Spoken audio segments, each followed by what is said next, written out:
दसऱ्या दिवशी सोने घ्या सोन्यासारखं राहा असं म्हणतात. पण मग सोन्याऐवजी आपट्याचं पान का बरं दिलं जात असेल? तर पुराणानुसार असं म्हणलं जातं, कौस्य नावाचा मुलगा ऋषी वर्तंतूकडून वेद शिकायचा. त्याला गुरुदक्षिणा द्यायची होती, पण गुरुनी माझ्यासाठी काहीही नको असं सांगितलं. मात्र कौस्याच्या आग्रहामुळे त्यांनी सहज 14 कोटी सुवर्ण मुद्रा आणून दे असं आव्हान दिलं. तेव्हा कौस मोठ्या श्रद्धेने आपल्या दयाळू राजा रघुराजाकडे गेला. पण तेव्हा रघुराजाकडेही तितके पैसे नव्हते. पण प्रत्येक संकटात प्रजेच्या मत्तीला धावून जाणाऱ्या या राजाने कौस्याची मागणी पूर्ण करण्यासाठी साक्षात कुबेर देवांकडे मदत मागितली. त्याची ही नम्र विनंती पाहून कुबेर देवाने चक्क सोन्याचा पाऊस पाडला. पण दयाळू असणाऱ्या राजाने त्या सर्व सुवर्ण मुद्रा कौस्याला दिल्या. मात्र प्रामाणिक कौस्यानेही जितक्या मुद्रा त्याला गरजेच्या होत्या तितक्याच घेतल्या आणि बाकीचं सोनं आपट्याच्या झाडाखाली ठेवून प्रजेला लुटायला दिलं.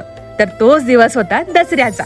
आणि तेव्हापासूनच दसऱ्याला आपट्याचं पान सोन्यासारखं मानून एकमेकांना आदराने देण्याची परंपरा सुरू झाली. आजही बऱ्याच ठिकाणी मंदिरात आपट्याच्या झाडाची फांदी ठेवून सोने लुटण्याची प्रथा केली जाते. तर आम्ही तुमच्यापर्यंत आपट्याचं पान तर नाही पोहोचू शकत, त्यामुळे आपल्या संस्कृतीचं खरं सोनं तुमच्यापर्यंत पोहोचवण्याचा प्रयत्न